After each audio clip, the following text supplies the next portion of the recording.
નમસ્કાર મિત્રો, જય શ્રી કૃષ્ણ. સ્વાગત છે ફરી એક વખત આપનું આપણી યુટ્યુબ ચેનલ ભક્તિ કીર્તન સંગ્રહમાં.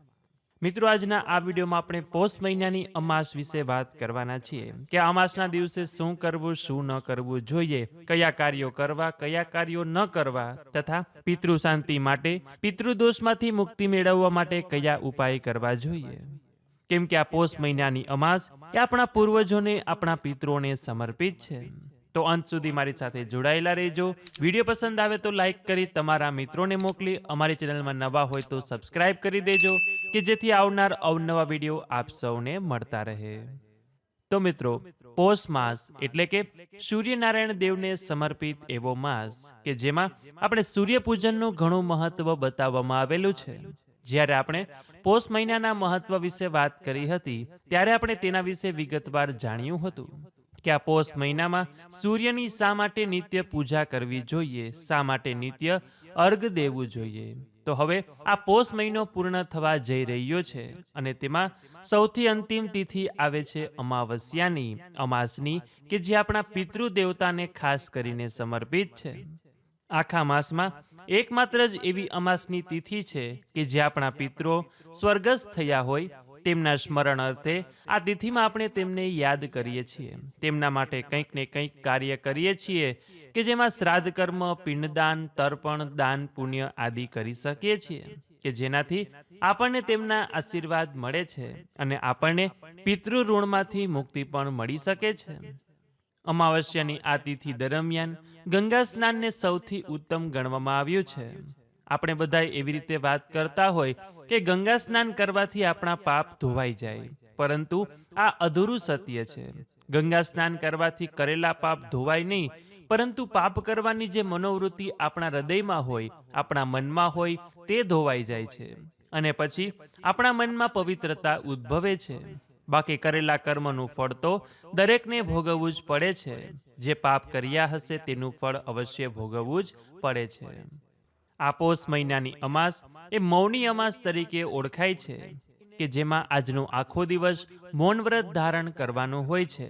જો આખો દિવસ ન કરી શકીએ તો જેટલી પણ કલાક આપણાથી મૌન વ્રત રાખી શકાય તેટલી વખત રાખવું જોઈએ અને તે સમયમાં મનમાં ને મનમાં ભગવાનના મંત્ર જાપ પાઠ કરવા જોઈએ. ઘણા લોકો આ મૌની અમાવસ્યાનું વ્રત પણ કરતા હોય છે, તો તે લોકોએ આજે ખાસ કરીને ભગવાનની પૂજા કરવી જોઈએ અને જે વ્રત ન કરતા હોય તે લોકોએ પણ આજે ભગવાનનું પૂજન કરવું જોઈએ.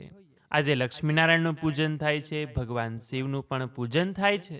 શિવલિંગને ગંગાજળ, દૂધ કે શુદ્ધ જળથી અભિષેક કરવો જોઈએ અને ત્યારે જો 12 જ્યોતિર્લિંગનો પાઠ કરીએ છીએ તો આપણને 12 જ્યોતિર્લિંગનો અભિષેક કર્યા બરાબર પુણ્યફળની પ્રાપ્તિ થાય છે.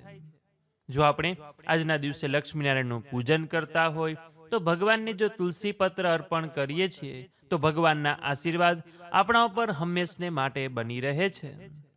તથા આજે જ્યારે આપણે ભગવાનને સ્નાન કરાવીએ છીએ ત્યારે તે પાણીમાં તલ ઉમેરીને સ્નાન કરાવવું જોઈએ અને શિવલિંગનો જો પણ અભિષેક કરતા હોય તો તે જળમાં ચપટી તલ ઉમેરીને આજે અભિષેક કરવો જોઈએ. કેમ કે પોષ મહિનામાં તલનું વિશેષ મહત્વ બતાવેલું છે.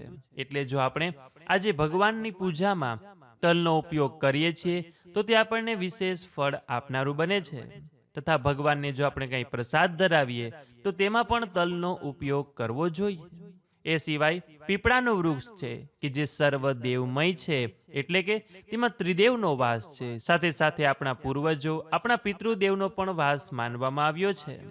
તો પીપળાના વૃક્ષને પણ તલ મિશ્રિત જળ અર્પણ કરવું જોઈએ અને સૂતરના દોરાથી 7, 11, 51 કે પછી 108 પરિક્રમા કરવી જોઈએ. ત્યારે પિતૃદેવતાનું સ્મરણ કરવું, ઓમ પિતૃભ્યય નમઃ મંત્રનો જાપ કરવો કે પછી ઓમ નમો ભગવતે વાસુદેવાય એ મંત્રનો પણ જાપ કરી શકાય. એ પછી ત્યાં દીપદાન કરવું, મીઠાઈનો ભોગ લગાવવો અને ત્યાં બેસીને વિષ્ણુ સહસ્ત્ર નામનો પાઠ કરવો. શક્ય હોય તો ગીતાજીનો અધ્યાય પણ વાંચી શકાય. મહામૃત્યુંજય મંત્રને પણ ત્યાં બેસીને જાપ કરી શકાય છે.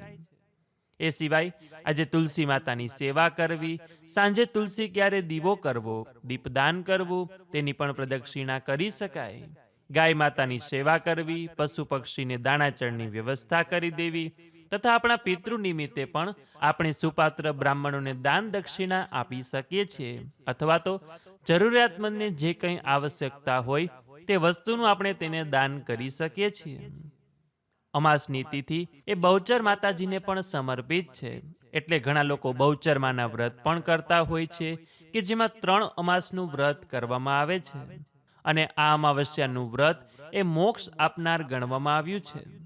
આ અમાસના દિવસે કુબેર ભંડારી મહાદેવના દર્શન કરવાનું પણ મહત્વ બતાવેલું છે.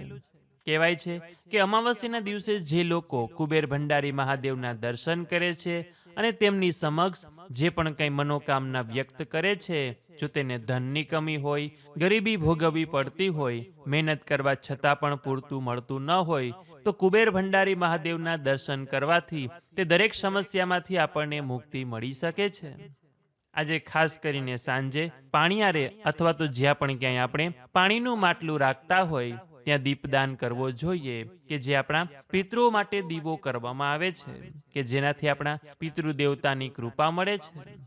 અને એ પછી જો શક્ય હોય તો ત્યાં બેસીને ગીતાજીનો 7મો અધ્યાય વાંચવો જોઈએ. ધર્મરાજ યુધિષ્ઠિરે મહાભારતના યુદ્ધ પછી સૈયા પર સૂતેલા પિતામહ ભીષ્મજીના ચરણોમાં પ્રણામ કરીને અત્યંત શ્રદ્ધાપૂર્વક પૂછેલું કે હે પિતામહ, હું ઘણો જ દુઃખી છું, મારું ચિત્ત અશાંત છે. અમારા વંશમાં ગણ્યા ગાંઠિયા અમે 5 પાંડવો જ બચ્યા છીએ. સર્વત્ર સ્મશાનવત શાંતિ છે. ઉત્તરાના ગર્ભની વંશની રક્ષા થવાની આશા હતી, તે પણ અસ્વસ્થામાના બ્રહ્માસ્ત્રથી ચાલી ગઈ છે. તો હે પિતામહ, હવે મારે શું કરવું જોઈએ તે જણાવો.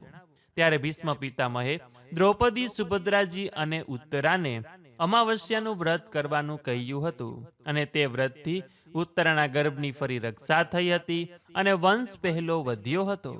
એટલા માટે વંશની વૃદ્ધિ અર્થે, પતિના દીર્ઘાયુષ્ય માટે અને સંતાન સુખ માટે પણ અમાવસ્યાનું વ્રત કરવામાં આવે છે. આજે આપણે જ્યારે પણ કોઈ પણ જળથી સ્નાન કરીએ ત્યારે તેમાં પવિત્ર નદીના 2-3 ટીપા ઉમેરીને સ્નાન કરીએ તો તે આપણે પવિત્ર નદીમાં સ્નાન કર્યા બરાબરનું જ પુણ્યની પ્રાપ્તિ થાય છે. એ સિવાય આજના દિવસે થોડીક ભોજનમાં પણ સાવચેત રાખવી જોઈએ. આજના દિવસે માંસ મદિરાનું સેવન ન કરવું, શક્ય હોય તો લસણ ડુંગળીનું પણ સેવન ન કરવું જોઈએ. ઘરનું રાંધેલું સાત્વિક ભોજન આજે જમવું જોઈએ.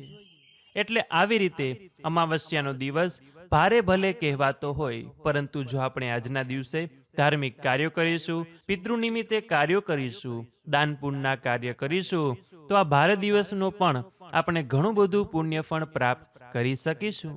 તો આશા છે કે હવે આપ સૌ લોકોને સમજાઈ ગયું હશે કે આ પૌષ મહિનાની અમાસના દિવસે શું કરવું, શું ન કરવું જોઈએ. તો વિડીયોમાં જો નવું જાણવા શીખવા મળ્યું હોય તો વિડીયોને લાઇક કરી તમારા મિત્રોને મોકલી, અમારી ચેનલમાં નવા હોય તો સબસ્ક્રાઇબ કરવાનું ભૂલતા નહીં, કે જેથી આવનાર અવનવા વિડીયો આપ સૌને મળતા રહે. તો આ સાથે હવે મને રજા આપો, મળીશું ફરીથી એક નવા વિડીયોમાં. ત્યાં સુધી આપ સૌ લોકોને અમારી ચેનલના જય શ્રી કૃષ્ણ. ધન્યવાદ મારી સાથે જોડાઈ રહેવા બદલ, મને સાંભળવા બદલ આપ સૌ લોકોનો ખૂબ ખૂબ આભાર.